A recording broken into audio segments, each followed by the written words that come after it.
But By the anyway, way, how badass is what we're watching right now? This is, I don't know that you ever saw them. This is Barry Windham and John Bradshaw Layfield back when he was Justin Hawk Bradshaw. So that's JBL yeah, dressed up like a blackjack, tagging with Barry Windham dressed up like his dad, wow, taking on the former Tex Slazenger and Shanghai Pierce from WCW, known here as the Godwins. That's four big badass dudes. yeah, man. I never knew that Barry dressed up like his dad. Isn't that great? That didn't last long. Did look at him. No, It, but it the looked black. He's awesome. got the black mustache and everything. The black glove, the black mustache, dyed his hair black. Wow, I mean, they wore hats to the ring, the whole thing. I never knew that. What do they call themselves? The Blackjacks? The new The Blackjacks. new Blackjacks. Yeah, and I'm But I mean, sure. I love like even the boots, like the Austin Hall, Yes. like black and white boots. This is my favorite look for a wrestler. Like I created them in video games in like 97, 98 because I just thought, man, what a cool tag team. I was convinced in an alternate universe, like think about what a badass tag team that would have been against like the Andersons or the Mm. Russians, or Oh, wow. that would have been awesome back then. Yeah. And I'm sure Lanza, Blackjack Lanza, was one of the agents around that time. And Absolutely. They got his permission and the whole deal. yeah, that's great. God, how did I miss? Well, It was 97, man. You guys were absolutely destroying ass. yeah, it Just didn't walk last. around destroying ass. It didn't last long, though, did it? I mean, No, it never does. I mean, that's the thing. Like you think about Stone Cold was the biggest star in the business forever. Well, was he really? I mean, his run was kind of short. Even Hogan's run, like when you really think about it, I know he won the belt in 84, but by 93, he's gone. So it's just 9 years. So it would be like if somebody started their run on top in 2016 and it ends now. Like in the scheme of things, that's not that crazy.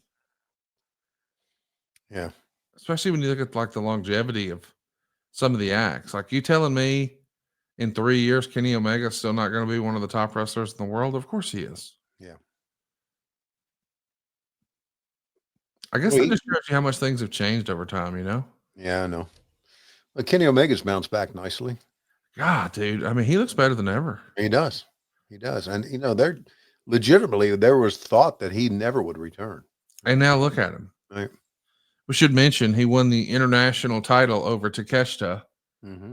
And there's lots of speculation that they've got big plans for him at All In. I, for one, can't wait to see it. We also know that Swerve is going to be challenging for the AEW World Championship at Dynasty. Mm-hmm. We saw Kyle Fletcher win over Will Ospreay. We saw Well, Tony Storm and Mariah May. My God, is that not one of the craziest things that's ever happened on pay per view, Tony? it's just I'm going to go out on a limb here and say that Toni Storm is my favorite female wrestler of all time. Wow. I mean, it's hard to argue. What a year she's had. What a couple years she's had. And Mariah May is close second, but because it's been such a great story, it's been a wonderful story. But Toni Storm's character, Yeah. my God, just absolutely wonderful. And the lines, and and congratulations to RJ City too. I was checking on my dogs there. To RJ City too for he's been one of the driving forces behind that whole storyline. Shout out to production. You know, that shot of Production. him from overhead where it said the end on the screens. Mm-hmm. I even saw a promo this past week where it showed, I think it was a Collision promo, but it showed Toni Storm when she was rocker Toni Storm in full color, Mm-hmm. taking her t-shirt off to reveal Mm-hmm. timeless Toni Storm underneath, and she turned black and white. And I was like, dude, That's good. shout out to Mike Mansory or whoever else is involved on the team because that Yeah. stuff looked awesome. Yeah. Phil Ada and the guys in Nashville working on that. There you go. Shout out to those dudes. They never Yeah. get a shout out. Let's love on them. Absolutely. We got some good guys there. Jim Morris, Eric Murphy. Hey, if there was an unsung hero award for AEW, who would be on the Mount Rushmore of unsung heroes of AEW in your opinion? Uh, Let's just give some love to four people that we don't normally hear from. So don't hit me with a Tony or something like that. okay. Wow, that's tough. Because it'd be tough to leave people out. Yeah, That it's better just to not acknowledge anybody at all. You're right. No, you're right. I mean, I'm just trying to be nice. Let's love on somebody who doesn't normally get a shout out to the okay, public. okay.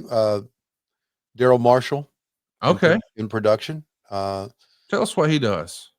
He's like the tape producer. He's in Okay. charge of all the replays you see and everything. I got you. And of course he has a whole staff with him back there, but he's kind of in charge back there in tape. Uh, let's see, Topher Dispenza.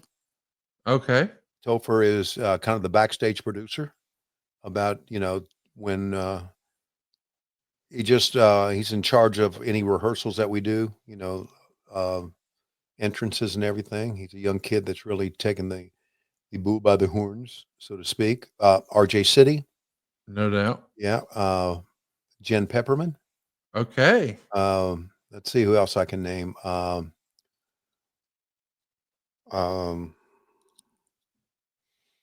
I know I'm gonna. Gee, I missed somebody. Obviously, Mike Mansouri. Yeah. Um, Who's like one of your favorite cameramen?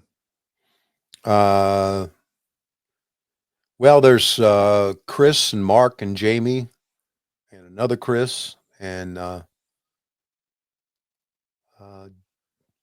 Jamie, who's been seeing one of our favorite girls from that. I'll miss her. I'll mess her name up. So, Let's love on somebody in travel. oh my God, Bryce Remsburg.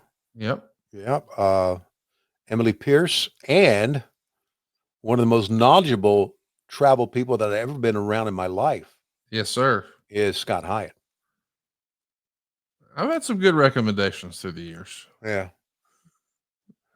Shout out to He's- Scott. I'm really he's- happy that there's such a great team. It is a Yeah. really great bunch of hardworking people. There's, and I know, listen, there's always negativity online, but in real life, it's such a positive atmosphere. Yeah. Scott knows his shit, man. I mean, Yeah, he knows does. his shit. And here's how I knew he knew his shit, because he picked me up at the Luxor, and drove me over to the event. And I remember thinking that, there's two entrances to the Luxor. I wonder which one he's going to come to. And before I could even text him, he said, which entrance of the Luxor should I go to?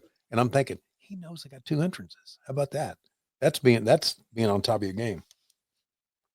But yeah. Speaking on top of your game, I think the new Blackjacks are on top of their game here, picking up a win. I think that was I can't tell. Is that Barry? Yeah, I think so.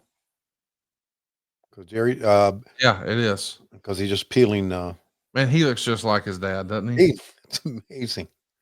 Give me a time. Give me a time where you are. Sure. I'm at 23, 20, 21, Okay. 22, 23. Very good. Darren Staley's with us, and he says, is that the pyramid one? Yes, it is. We're talking about the Luxor. It is indeed the pyramid one. Yeah, right.